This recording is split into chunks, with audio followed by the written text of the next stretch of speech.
Alright, so they tell us the accompanying diagram shows the intersection of Broadway, right, this road right here, with 26th and 27th Streets. So we're looking at the intersections of streets and avenues in terms of angles. They tell us the obtuse angle that Broadway forms at 27th Street. Here's 27th Street, right?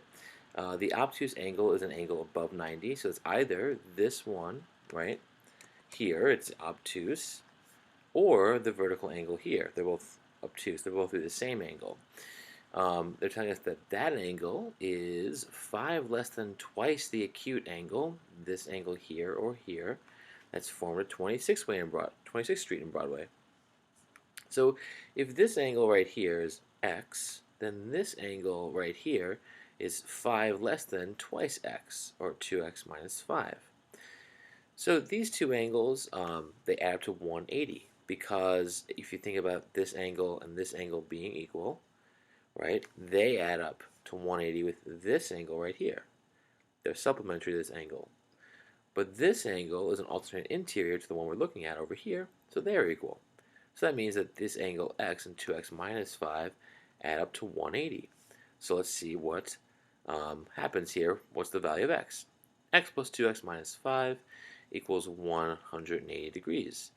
That's 3x minus 5 equals 180 degrees. Add 5 to both sides, and we get 3x equals 185.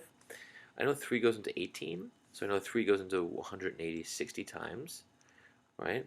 So it goes into at least 60 times, but there's still 5 more to get here. We have 185. That's at least one more 3. So instead of 60 times, it's 61 times, and 3 times 61 is 183. So there's a remainder of 2, or 0.6, 2/3, or 0.6 repeating. So here the remainder is 2, that's 2/3, or 0.6 repeating, and this is the value of x. They want to know what are the values of the acute and obtuse angles. So the acute angle is the smaller angle, that's just x, and that equals 61 and a sixth. 0.6 repeating, excuse me. So 61 and 2/3.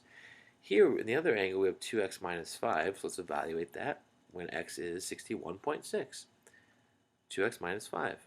So 2 times 61 and 2/3, I like working with mixed numbers for operations, minus 5. 2 times 61 is 122.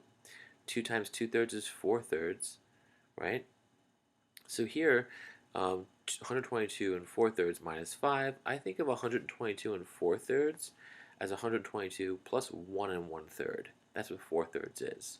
So it's 123 and 1/3, right? Those are equivalent, minus 5. 123 minus 5 is 118, and we have a third, so it's 118 and a third degrees. That's the other angle. So if you add 118, right, and a third, and 61 and 2/3, you will get 180 degrees. They are supplementary to each other. All right, thanks.